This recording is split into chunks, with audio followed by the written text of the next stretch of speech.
Tapi Nabi mengabarkan nanti akan muncul dari kelompok ini yang jago baca Quran, banyak hafalannya, tapi tidak tembus ke dadanya. Jika kamu bertemu mereka, seranglah mereka. Apa maksud hadis ini? Mereka adalah tentara Dajjal.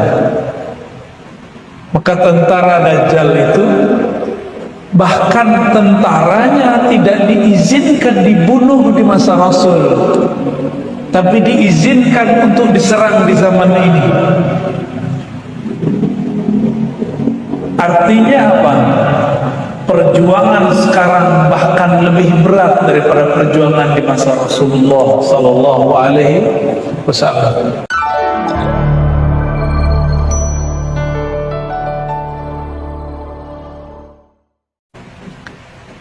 Apa kata beliau di hadis lain? Iyakhruj, yani ay Dajjal, seandainya Dajjal nanti keluar, wa ana fikum, aku bersama kalian, fa ana hajijuhu, tentu aku langsung akan menjadi hujjah menyelamatkan kalian. Tapi jika tidak, kalian mengurusi diri kalian sendiri. Siapa yang Nabi maksud? Ikhwan. Para ikhwan ini mereka mengurus dirinya sendiri. Sahabat dulu enak, bersama mereka ada Rasul. Di zaman ini tidak ada Rasul. Nabi mengabarkan ada Imam Mahdi, tapi Imam Mahdi pun disembunyikan. Makanya nanti beberapa tahun ke depan akan muncul Mahdi palsu. Saya berharap jamaah di sini tidak ada yang terpedaya. 2026, 2007, 2028 akan muncul Mahdi palsu. Karena itu dalam masa-masa genting. Masa-masa genting. Sekarang sudah ada yang mulai muncul. Masa Mahdi mengobrolkan dirinya di YouTube. Juga ada juga Mahdi yang datang kepada saya. Jidatnya lebar, hidungnya sedikit mancung. Dia merasa keturunan Sayyidina Al-Hasan, lalu mengatakan dalam hatinya, Anal Mahdi. Sebelum dia berbicara alasan zakat, itu terjadi. Bapak saudara Allah, perjuangan akhir zaman itu bukan hanya perjuangan biasa. Ketika ada seseorang membentak Rasulullah dalam hadis Bukhari, apa kata orang ini? Ittaqillah ya Rasulullah. Hai Rasulullah, takutlah kepada Allah. Rasulullah dibentak. Khalid bin Walid kemudian ingin menghunuskan pedang, ingin membunuhnya. Apa kata Nabi? Da'hu, tinggalkan dia. Kenapa? Karena dia masih sholat. Tapi Khalid mengatakan, wahai Rasulullah, bukankah batin dia rusak?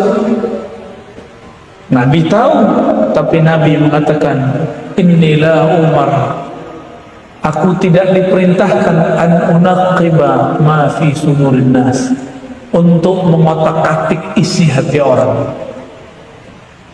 Fikrah orang itu urusan dia, apa isi batinnya urusan dia.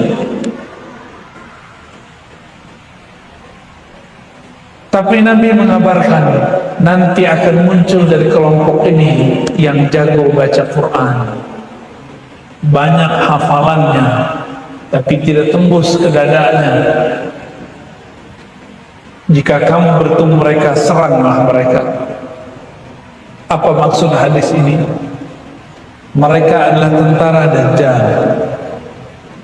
Maka tentara Dajjal itu, bahkan tentaranya tidak diizinkan dibunuh di masa Rasul, tapi diizinkan untuk diserang di zaman ini. Artinya apa? Perjuangan sekarang bahkan lebih berat daripada perjuangan di masa Rasulullah sallallahu alaihi wasallam. Gimana? Nyesal nggak jadi umat akhir zaman? Tadi senang disebut ikhwan, sekarang nyesel ya. Lebih berat daripada zaman sahabat, karena mereka jago baca Quran, tapi Qurannya tidak tembus ke kolbu. Kan bingung kita, Pak. Hadis Sahih Bukhari dan disebutkan lebih dari satu lafaz redaksi. Bagaimana cara kita menanggapi hadis ini? Maka kemudian ulama-ulama kita mengajarkan apa yang disebut dengan sanad. Apa arti sanad? Silsilah ilmu. Kalau ada orang membaca Quran sendiri tanpa guru, percaya nggak? Kalau membaca Quran butuh guru, dari guru Iqra sampai kemudian dia baca Al-Quran.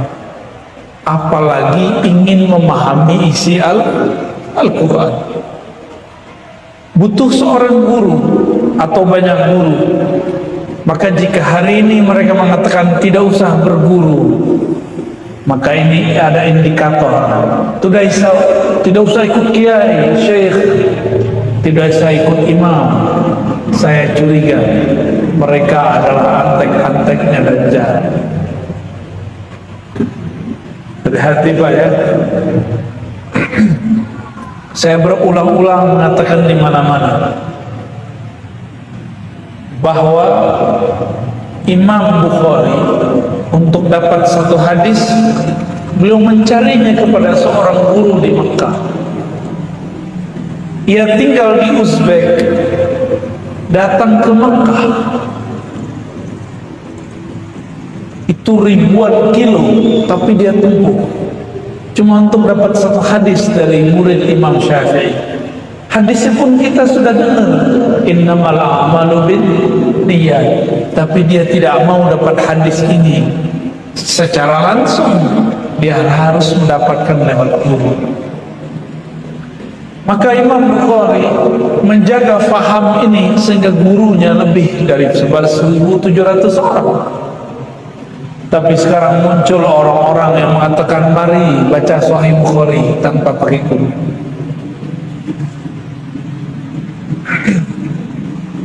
Ketika Nabi SAW mengatakan orang-orang ini jago baca Quran, hafalannya bagus, bacaannya luar biasa, tapi imannya tidak tembus sampai ke dada. Itu artinya dia tidak punya guru yang membimbing, mengajarkan iman masuk ke dalam kalbunya. Bapak saudara makan Allah, apa kata Nabi? Jika engkau bertemu mereka, faqtuluhum, maka seranglah mereka. Tapi di masa Rasulullah tiada mereka bertemu satupun. Kelompok ini muncul di zaman Sayyidina Ali, disebut kelompok Khawarij. Bahkan yang melukai Muawiyah, membunuh Ali, yang merusak tubuh Amr bin Al-As, itu adalah Ibnu Muljam, seseorang yang banyak hafal ayat Al-Quran. Dia ingin menikahi seorang perempuan yang sudah terpapar Khawarij, ekstremis. Kata si perempuan, maharnya kepala Ali bin Abi Thalib, maharnya darah Ali bin Abi Thalib. Jadi perempuan kalau sudah kena ekstremis Khawarij lebih ganas daripada laki-laki. Maka kita mengimbau kepada para perempuan, akhwat ya, muslimah, mulai sekarang hati-hati belajar agama. Jangan sembarangan belajar agama. Saya sudah banyak bertemu orang, perempuan cantik lembut, kemudian minta cerai dari suaminya yang sangat baik, cuma karena beda faham dengan suaminya. Pemahamannya sangat sederhana, tapi tengkar setiap hari, hilanglah rasa cinta. Bahkan tidak jarang dia mengatakan suaminya ahlun nar, Tadinya lembut, sekarang jadi kasar. Nabi Muhammad SAW tidak diizinkan membunuh Khawarij di zamannya, tapi beliau merintahkan umat akhir zaman untuk memeranginya. Ternyata mereka itulah yang disebut tentara Dajjal. Pemimpinnya disebut Dajjal. Semenjak zaman Nabi Nuh, para nabi sudah diperintahkan untuk mengingatkan umatnya. Dulu ketika Sayyidina Musa memarahi umatnya, lalu umatnya suruh bunuh diri. Faqtulu anfusakum, bunuhlah dirimu sendiri. Nabi Harun oleh beliau kemudian diperintahkan dibentak dan segala macam, jenggotnya ditarik. Tapi giliran bertemu Ad-Dajjal yang nama kecilnya adalah Samiri, Nabi Musa tidak berkalam kecuali lembut. Ma khatbuka ya Samiri, ada apa denganmu wahai Samiri? Artinya Nabi Musa pun tidak dapat izin untuk melawan Dajjal. Jangan-jangan Dajjalnya lebih sakti daripada beberapa nabi. Betul, di zaman setelah Nabi Musa ada nabi yang masuk ke dalam pohon, itu pun dibunuh oleh umatnya. Ternyata umat itu di belakangnya ada Dajjal. Dan kita jarang dengar yang merusak dakwah Nabi Isa sebenarnya juga Dajjal, nyamar jadi pengikutnya bernama Yudas Iskariot. Maka benarlah kata Nabi Muhammad dalam hadis yang sahih Bukhari dan Muslim, Dajjal itu telah diwanti-wanti kemunculannya semenjak zaman Nabi Nuh. Nabi Nuh punya anak 3. Ada namanya Sam, ada Yafis, ya. Ada satu lagi saya lupa namanya, ya. Sam itu disebut bapaknya orang Arab. Dan Nabi Nuh dikasih tahu oleh Allah, dari keturunan ini muncul mereka. Dari keturunan-keturunan itu siapa saja beliau sudah dikasih tahu. Maka Nabi Nuh mengatakan, hati-hati terhadap Dajjal. Nabi Ibrahim juga mengingatkan, Nabi Musa, Nabi Isa. Tapi si Dajjal diberikan izin di masa kecilnya untuk melihat takdirnya di masa akhir, bahwa yang membunuhnya nanti Nabi Isa. Maka ia membuat skenario untuk membunuh Nabi Isa ketika umur Nabi Isa 33 tahun. Berhasil atau tidak? Enggak berhasil. Enggak berhasil, ya? Allah angkat Nabi Isa ke langit kedua. Jadi sampai sekarang Nabi Isa masih hidup. Tubuh Nabi Isa apa bedanya dengan tubuh kita? Ternyata Nabi Isa tubuhnya disiapkan oleh Allah dari makanan-makanan surga yang dimakan oleh Sayyidatuna Maryam. Masih ingat kisah Sayyidatuna Maryam? Setiap menginginkan buah, Allah kirim malaikat untuk membawa buah dari surga. Ternyata itu adalah untuk membuat awet Sayyidina Isa. Kalau dihitung sekarang umur Nabi Isa surah 2021, masih hidup? Masih hidup. Takdirnya Dajjal adalah terbunuh di tangan Nabi Isa. Tapi Nabi Isa hampir terbunuh oleh Dajjal. Berarti Dajjal ini juga masih lebih kuat dari Nabi Isa di zaman beliau masih muda, umur 33 tahun.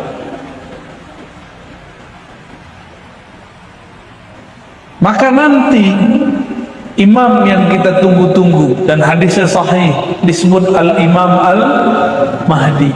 Inilah pemimpin ikhwan yang disebutkan di dalam hadis tadi. Al-Mahdi mengizinkan dan memberikan pedangnya kepada Sayyidina Isa untuk melawan Dajjal. Maka Sayyidina Isa di akhir zaman berbeda kekuatan dengan Sayyidina Isa yang dulu. Setiap kali disebut Nabi Isa di depan Dajjal, Dajjal itu lari dan keluar. Kenapa? Dia tahu takdirnya akan dibunuh oleh Isa. Nabi Isa turun di Menara Putih di Damaskus. Ketika turun, dia masuk masjid, sudah ada Imam Mahdi bersama para ikhwannya memimpin sholat. Ketika datang Nabi Isa, Al-Mahdi mengatakan, wahai Nabiullah Isa, silakan engkau jadi imam. Apa kata Nabi Isa? Al-imamukum minkum, imam kamu dari kamu. Artinya apa? Nabi Isa ketika diutus kembali nanti, ia menjadi pengikut Al-Mahdi.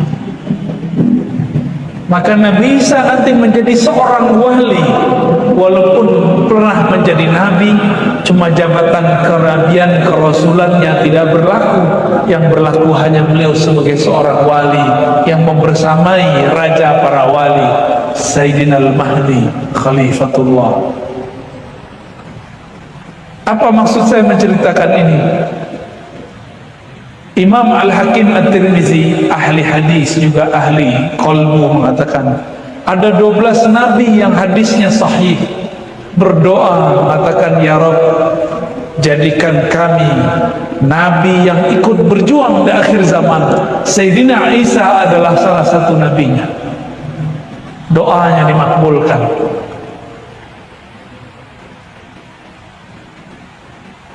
Maka orang-orang yang hidup di akhir zaman ini, kita ini, pilihannya nanti dua aja Pak. Pengikut Mahdi, pengikut Dajjal. Dua aja. Mau yang mana Pak? Al-Mahdi. Karena pengikut Al-Mahdi ini Allah sembunyikan ciri-cirinya, karakter-karakternya, maka banyaklah orang mencocok loginya, mencolokkan dirinya, kelompoknya sebagai Al-Mahdiyin. Inilah tantangan kita di akhir zaman, ya, tantangan kita di zaman ini.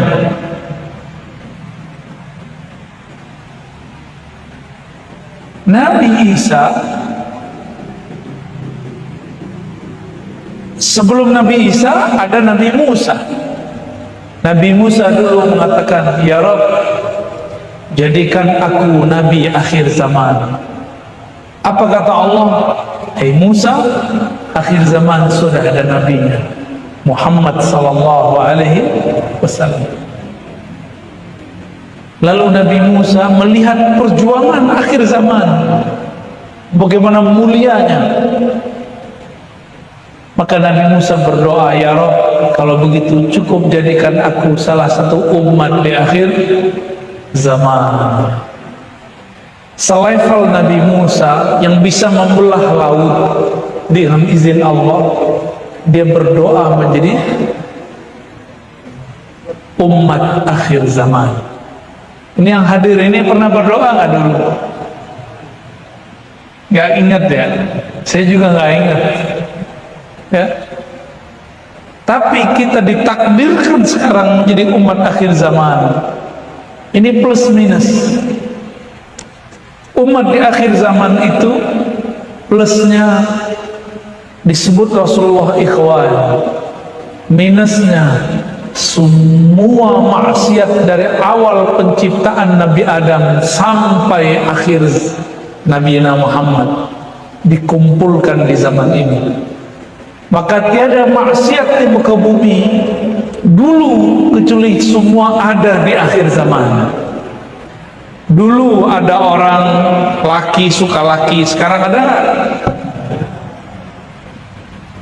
Dulu ada orang riba, sekarang riba banyak. Dulu orang-orang ngapain? Durhaka kepada orang tuanya, sekarang tambah banyak. Sebut semua maksiat, dulu, sekarang ada semua. Dulu ada orang pengen ganti kelamin gak jadi-jadi, sekarang jadi transgender. Ya, kasihan teman-teman yang seperti itu. Kita gak membenci mereka, kita cuma kasihan. Menyiksa diri sendiri dengan begitu. Sebut semua maksiat yang dulu ada, sekarang ada semua. Namun Allah kasih lain. Dulu untuk dapat satu hadis 3 bulan, sekarang dapat hadis cukup 3 detik, ketemu di Google, ketemu di aplikasi. Benar nggak? Maka Nabi Sulaiman pun ingin menjadi umat akhir zaman. Kita mendapatkan kisah bahwa Nabi Sulaiman punya tongkat yang sakti. Itu kalah sama handphone bapak itu. Serius Pak. Handphone Nabi Sulaiman ada nggak? Nggak ada. Dia cuma punya tongkat. Kita punya handphone. Itu kalau adu-adu sakti, lebih sakti handphonenya, insya Allah. Pencet, kebeli tiket, bisa terbang. Pencet, datang kebuli. Pencet, datang, mobil aja bisa datang, Pak. Ya, sakti nggak tuh? Sakti.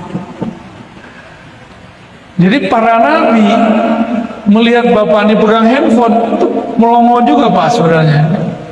Wah, coba kalau bisa. Tapi semua kebaikan-kebaikan plus-plus ini ada juga ujiannya. Ujiannya juga sangat berat.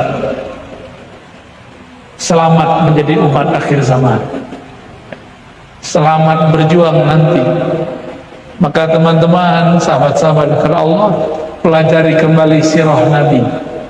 Apa yang akan kita alami di masa mendatang itu hanya mengulang kisah kenabian. Mengulang saja, nggak lebih. Nanti akan ada yang mengaku jadi Al-Mahdi, jadi Nabi palsu. Nanti akan ada yang mengaku begini, begitu. Macam-macam. Di Indonesia yang ngaku Satrio Piningit itu udah banyak. Ratu Adil, betul kan? Banyak sekali. Apakah dia orang cerdas atau orang stres? Itu mirip-mirip ya. Terakhir yang mau saya sampaikan ya,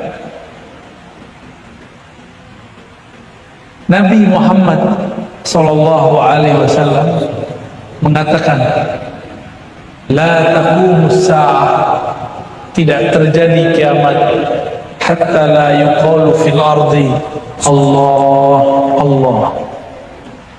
Tidak terjadi kiamat sampai tiada di muka bumi dikatakan, diajarkan. Yuqal saya terjemahkan, sehingga tidak ada lagi yang mengajarkan, yang diajarkan kalimat Allah. Secara harfiah Allah itu zikir. Maka sekarang guru-guru kita ahli zikir, mereka berzikir dengan lafaz Allah. Secara makna lafaz Allah berarti kebesaran Allah, syiar-syiar Allah. Kita ambil dua maknanya. Satu zikir Allah, yang kedua syiar. Maka nanti di akhir zaman, selama masih ada orang membaca Allah dengan lisan ataupun kolbunya, kiamat akan Allah undur. Masih ingat Rasulullah SAW, ada pedang sudah di lehernya, beliau lagi tiduran istirahat saat letih berperang, beliau kemudian rehat di satu bawah pohon. Pedang sudah terhunus di lehernya. Apa kata orang yang memiliki pedang? Wahai Muhammad, may yamna'uka min sayfi, siapa yang dapat melarangmu, menahanmu dari pedangku? Hadis Bukhari dan Muslim dengan lafaz yang berbeda-beda. Apa kata Nabi? Nabi membacanya dengan kolbunya, diterjemahkan dengan lisannya. Allah. Bergetarlah orang ini, dia terkejut. Lalu dia kemudian melawan lagi dan mengatakan, siapa yang bisa menahanmu? Nabi pun mengulang kembali, Allah, sampai 3 kali. Dia kemudian terjatuh. Di saat itu dia bangkit dan dia bersyahadat kepada Rasulullah sallallahu alaihi wasallam. Itulah ilmu yang nanti dimiliki oleh tentara Al-Mahdi. Dia cukup baca Allah, musuhnya bisa kalah. Maka jangan buang-buang energi sekarang membentak sesama muslim dengan takbir, tapi gunakan takbir itu nanti untuk melawan musuh Allah. Karena ini mau dekat 2023, 2024, tahun politik, benar nggak? Mungkin bisa jadi lebih parah atau mungkin lebih adem, kita nggak tahu. Kalau seandainya nanti tambah parah, kita akan saksikan orang Islam membentak orang Islam cuma karena beda pilihan. Bentakannya bukan dengan kau, tapi bentakannya menyebutkan nama Allahu Akbar.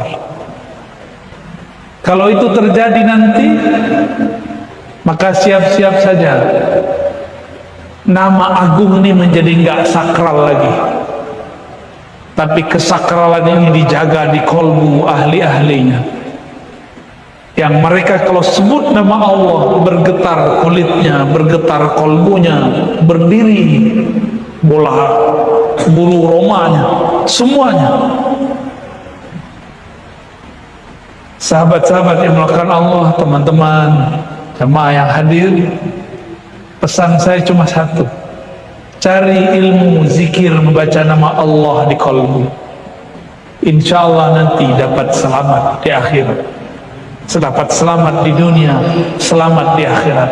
Di akhirat nanti amal kita mungkin tidak diterima, tapi kalau kolbu sudah pernah membaca nama Allah dengan teknik yang benar, wajilat qulubuhum, bergetar kolbunya, itu getaran akan di-save, disimpan di dalam kolbu. Ketika amal kita tidak ada satupun diterima, Allah akan menimbang isi kolbu yang dulu pernah bergetar, ditimbanglah dengan semua dosa, maka nama itu lebih berat dari semua dosa. Hasbi, hasbi Allah, cukuplah Allah. Itulah zikir orang itu. Seandainya pun Dajjal mengalahkan kita, di kolbu ada nama Allah, kita tidak akan merubah akidah. Bayangkan sekarang kita sudah nggak minum pakai air sumur, air mata air, kita minum pakai air galon, bener gak? Nanti akan ada masa air galon tidak ada satupun, PDAM nggak mengalir, orang bisa berebut cuma karena satu gelas ini, bisa bunuh-bunuhan karena mereka menganggap kehidupan ada pada air. Padahal yang maha menghidupkan adalah pencipta air, itu Allah subhanahu wa ta'ala. Kenapa Nabi Muhammad 13 tahun di Mekah tidak menunjukkan kesaktian-kesaktiannya, mukjizat-mukjizatnya? Karena Nabi Muhammad mengajarkan tauhid. Yang penting sahabat itu kuat dulu akidahnya. Seandainya Nabi langsung menunjukkan mukjizat-mukjizat, karamah-karamah, maka para sahabat akan menyembah Nabi Muhammad seperti sahabat-sahabat Isa sebagian menyembah Nabi Isa, karena belum menunjukkan kesaktian sebelum umur 30. Dari lahir sudah sakti. Nabi Muhammad menghindarkan itu semua. Sampai umur 40 baru beliau buka-bukaan. baru ditunjukkan. Itu pun belum ditunjukkan mukjizat. Setelah 53 tahun pindah ke Madinah, baru bertahap keluar mukjizat-mukjizatnya. Setelah akidah umat kuat, baru Rasulullah menampilkan mukjizatnya. Air tidak ada, sahabat tidak satupun menyembah air, tidak satupun bunuh-bunuhan karena air. Maka Rasulullah kemudian mengeluarkan air dari tangannya. Supaya apa? Supaya mereka tidak menyembah Rasulullah kalau air sudah keluar dari tangannya. Nanti Dajjal akan menahan hujan 3 tahun lamanya lebih. Di saat itu semua orang kehausan, lalu dia bawa hujan, dia bawa air. Akan banyak nanti umat manusia menyembah Dajjal cuma karena air, cuma karena makan. Maka sekarang didik anak kita puasa Senin Kemis. Gak bisa puasa Senin, gak bisa didik anak kita bahwa kenyang bukan dari nasi, segar bukan dari air, tapi dari Allah pencipta nasi, pencipta air. Seandainya nasi tiada, air pun habis, anak kita tidak menyekutukan Allah dengan air. Siap mengajarin anak begitu? Ya, adik-adik ini jangan sampai kalian nanti nyembah air atau nyembah orang yang bawa air. Apakah Rasulullah selalu atraksi menunjukkan kesaktian? Tidak. Beliau menunjukkan karamahnya, mukjizatnya itu hanya di waktu-waktu genting. Waktu di Madinah jarang sekali. Tapi suatu saat ketika berperang semua air habis, maka beliau kemudian menggunakan izin dari Allah untuk mengeluarkan air dari tangannya.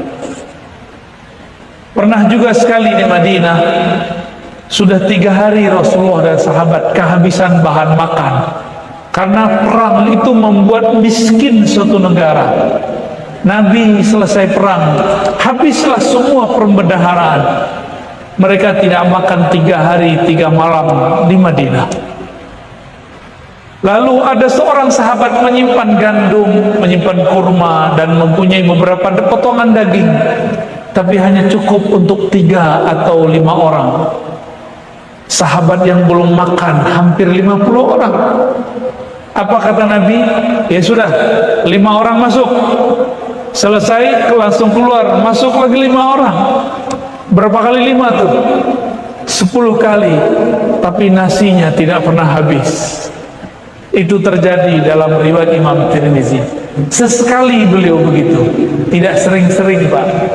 Ini baru belajar pawang hujan, udah mawang-mawang muluk, ya, udah sok sakti aja. Bapak saudara makan Allah, cukup Pak ya. Mohon maaf karena medannya ternyata sangat luar biasa ya.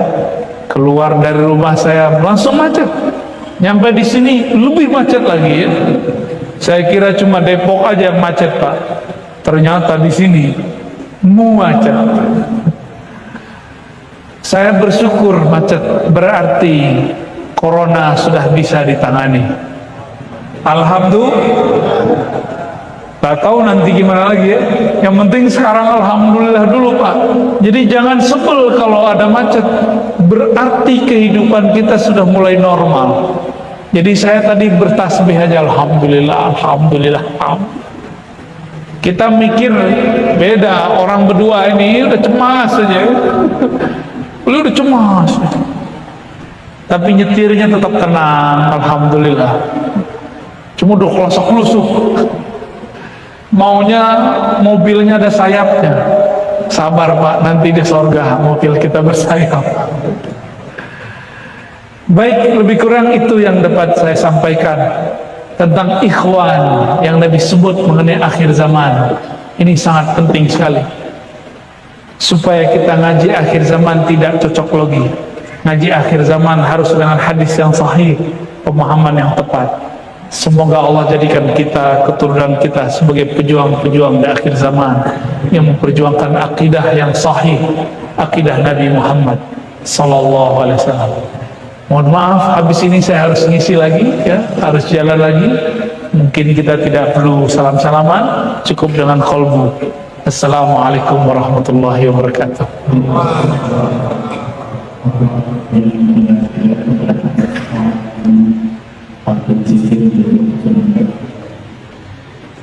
Untuk talqin ada tekniknya, ada persiapan sebelum talqin.